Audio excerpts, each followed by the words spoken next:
We can see things, and I would like to share with you the story of Maria and the shoe, because I wound up at University of Washington Teaching Hospital, Harborview Medical Center.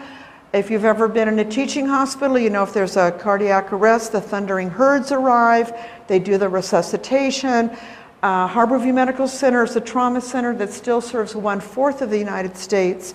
People from Alaska are airlifted in, from Montana, from Oregon, from Idaho, yada yada. People are flatlining all over the place.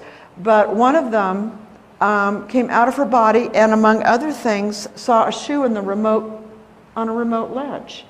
And I went to get the shoe. I want to set a record straight. In a best-selling book, I'm described as climbing out of the window and crawling on my hands and knees to the ledge and then turning and crawling this way. Okay, this is April 1977. I'm telling you, mini skirts and formularies. They were this thick. As if, I mean, for one, I am a professional. I would not do that. I was, you know, way above the ground. I mean, why would I do that? So you read about that, it's not true. It's simply not true. It was dramatic enough that there was a shoe on the ledge. I just picked it up, you know, so who knew? Well, it's now what I call the shoe heard around the world. But for me, I thought it was just for me and Maria, this patient.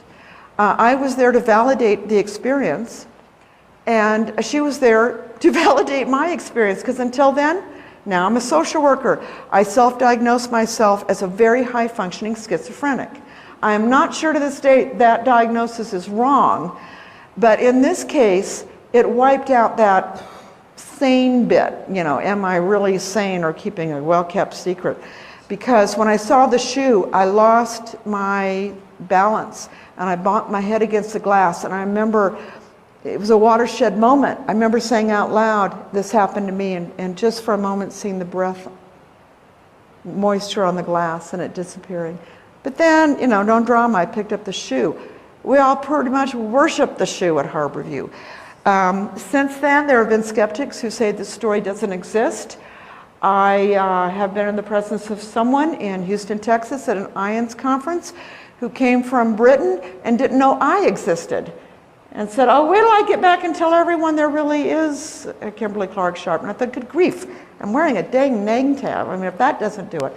So the shoe happened. I have published a rebuttal in the Journal of Near-Death Studies, grinding under my heel the people that would care to redefine my life. The shoe is in our garage somewhere. Many of you have been to our home. We have a 900 square foot garage that looks like the end of Indiana Jones. When their heart, you know, the Ark of the Covenant goes into this cavernous, you know, come on down and find the shoe. In my office is a film made by a Philadelphia film company when I still knew where the shoe was. And so it's, you know, besides which, darn it, I'm not a liar. I had the shoe. Maria's not a liar. She saw the shoe. End of story. But it's a good story. So perceptions of the natural world happen.